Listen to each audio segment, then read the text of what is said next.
r/neckbeard stories by Redmond Dtes. Trapbeard Part 2. Trapbeard moves into his stalker's house. Part 1, link in the description. This is the second and last installation of the Trapbeard series. I really appreciate the encouragement and support from the first installment. This one will go into the much deeper parts of this iceberg and ultimately the breakup from this relationship. This one is a bit longer than the first installation, but this one does go more in depth. TLDR at the bottom. Trigger warning. Mentions of alcohol abuse and stalkers. Hence the title. If this is not your cup of tea, please enjoy one of the other awesome stories on this subreddit. Now, Trapbeard wasn't all red flags. I don't think many people are. He did do some sweet things for me. For my birthday he got some canvases and we followed some Bob Ross tutorials together. That was really touching to me because getting my family or friends to engage with my artistic activities was like pulling teeth. The fluffy sweet stuff that happened ultimately was what convinced me to stay. Trapbeard did have his moments. We daydreamed about traveling once the pandemic was over, visiting different Disney parks and attractions, even exploring locally. I thought that would be wonderful. However, when things eventually became more intimate, the dynamic of the relationship changed. I remember opening up to him that due to my hyper-religious upbringings, and the purity culture and body image issues I grew up with, I had some pretty severe intimacy anxiety. His remarks about that didn't aid my cause because at one point he asked, "TB, did you learn to speak in tongues in your church growing up?" Me. Yeah, but speaking in tongues is not really a thing. It's something I picked up on because I felt if I couldn't do it I wasn't really a child of God. Hey, speaking in tongues is kinda hot though. What do you mean by that? Well, it involves a lot of tongue work. I dated someone before who spoke in tongues and hers felt amazing. As if fetishizing my hobbies and my sexuality wasn't enough, my religious trauma was added to the sick checklist of his. Once we were intimate, the fluffy sweet stuff was not as common, and there was an unspoken expectation to do it at least once a day. I was staying in his apartment. I thought losing my card would cause my intimacy anxiety to subside now that I had finally done it, but that's far from true. I am glad I didn't wait till marriage, but at the same time purity culture ingrained into me, and the lack of quality with it left me feeling filthy. Since I was new to it I felt utterly clueless. I couldn't put a pin on it in the moment, but looking back on it, it didn't feel affectionate. It felt cold, like he was masturbating with my body. There was no communicating whatsoever. Now, there were a few big offenders that ultimately trashed our relationship. One of the big ones being that Trapbeard moved into his stalker's house. He explained to me that she was moving out of the country, that he could have the upstairs and that the downstairs guest bedroom was an Airbnb he moved in because free rent, but visiting him in that space made me feel wildly uncomfortable and unsafe. He told me I had nothing to worry about, and that he had a gun to protect himself and me if she tried anything. Wow. Feel much safer. He assured me that he searched the place for cams and mics hidden in the furniture and lights, but I still felt really uneasy whenever I visited. He would have to sneak me in through the garage since there was a ring doorbell at the front, and I couldn't raise my voice at all if there was a guest downstairs. This whole situation was super confusing and scary to me. He told me this woman was a stalker, but usually when you have a stalker you should want absolutely nothing to do with them, right? Let alone be in contact with them, let alone live on their property, allowing them to know exactly where you are. I get it. Free rent is free rent, especially in these times, but at the expense of your personal safety? Trapbeard also had an alcohol problem. Now, I completely understand that nobody is perfect. I have my own issues too. With him being an EMT, I empathize that some of the things he saw and dealt with, especially during a pandemic, would trouble anyone. However, when he admitted that while I was sleeping he would drink himself under the table, I became flat out scared. The first time this happened I was more concerned about him than I was for myself, because I wanted to help, but at the same time he never let me know until after the damage was done. I at the very least would take any alcohol from our Dungeons and Dragons hangouts and parties with me home to my apartment. I eventually did talk to him about how his behavior made me feel unsafe being with him. Of course, Trapbeard asked, "Why do you feel unsafe when I drink when you are asleep? It gets worse when you are asleep and I am alone." I usually went to bed 10-11, and he would be up till 2-3 am. And well, I am hoping that once I become a father I will be motivated to be a better man. That was another thing we didn't see eye to eye to. I am terrified of being a mother and am looking into sterilization. He on the other hand wanted 5+ kids.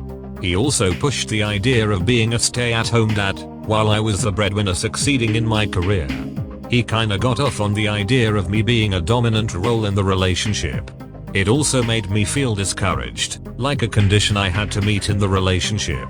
If I really wanted to feel safe and for him to stop drinking I would have to give him kids. He would do it for them, but not for me. However, we didn't even get to anything of that sort because in the same 5 minutes he told me he would try to be better about it. Trapbeard told me I am going to be heading to North Dakota for nursing school in the summer. I was proud of him for pushing his academics, but I saw that this was ultimately going to put a wrench in our relationship.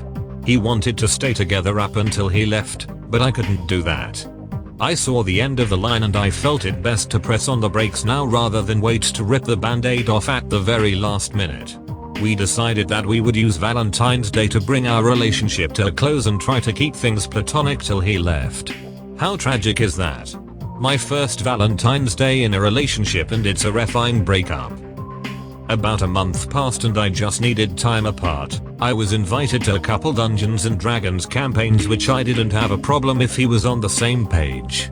For the most part he was. I did foolishly agree to spend the night after one. His stalker's house was an hour from mine and it was early morning hours. Plus a part of me really hoped we could keep things friendly.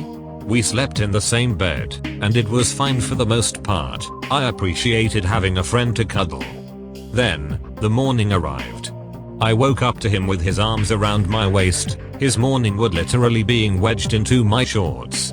I shifted away, but he kept pressing in, and then when I finally got out of bed and stretched he commented, "That's the first time I've had morning wood in a while."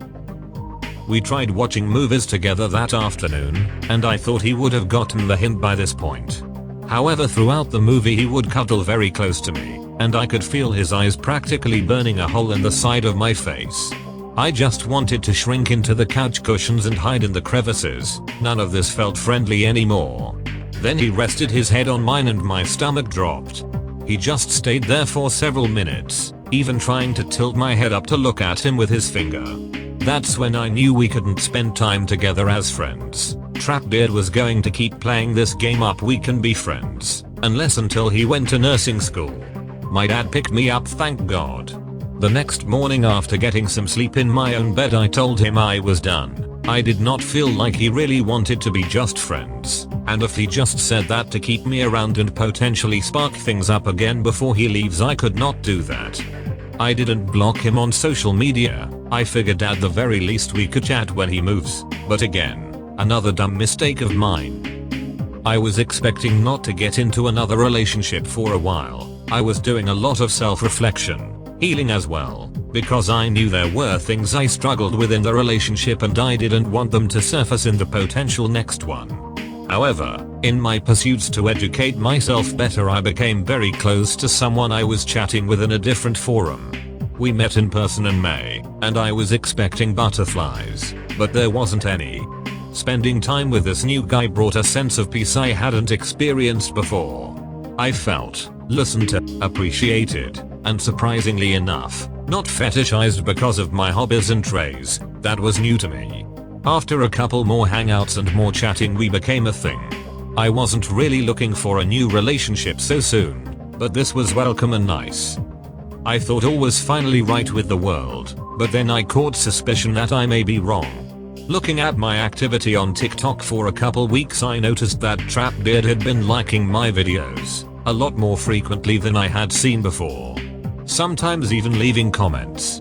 The light drizzle before the storm, that would be Trapbeard trying to reel me in again. One night I was watching Venom with my dad and guess who I get a message from? TB, hey, how's it going? Me. Hey, I'm doing good, wow, about you?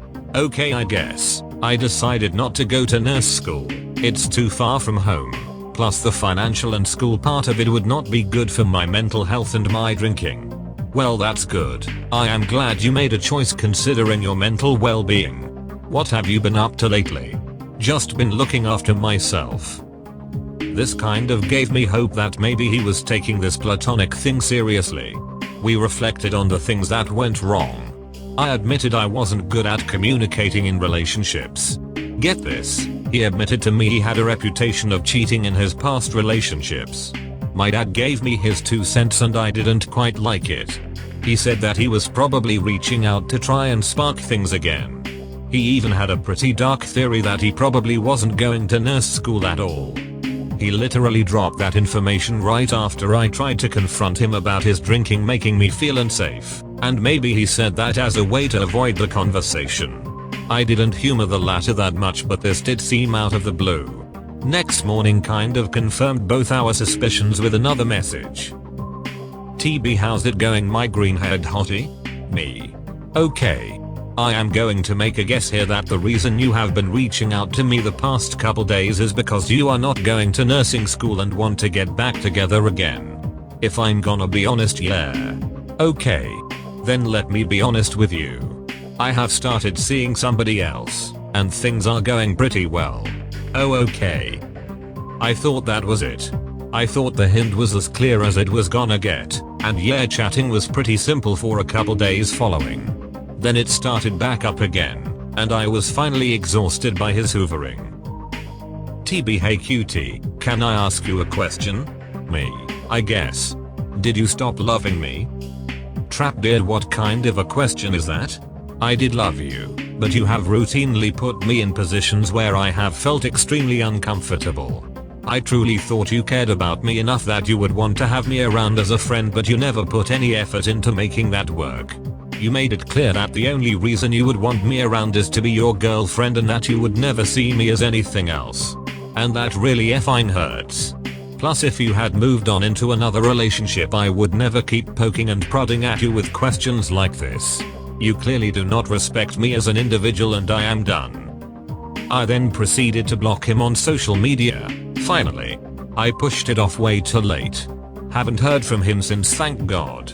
I do not wish any ill will towards him. Yes, he did hurt me, but I do hope that he is able to get his alcoholism looked after and he is able to find a partner that is on his wavelength. I wasn't. I just wanted to document this as part of my learning and healing experience. Despite getting hurt, I have learned a lot more about myself, how to pick up on red flags more clearly, and how to tell the differences between someone liking me for me and someone infatuated by me. I'm just glad I got out when I did, and I didn't throw away so much in order to make one man happy, including my own well-being and comfort. TLDR, Trapbeard moves into his stalker's home. I learn he drinks and cheats, and he keeps trying to hoover me back into a relationship post-breakup. That's all, folks. Thank you for watching. Have a nice evening.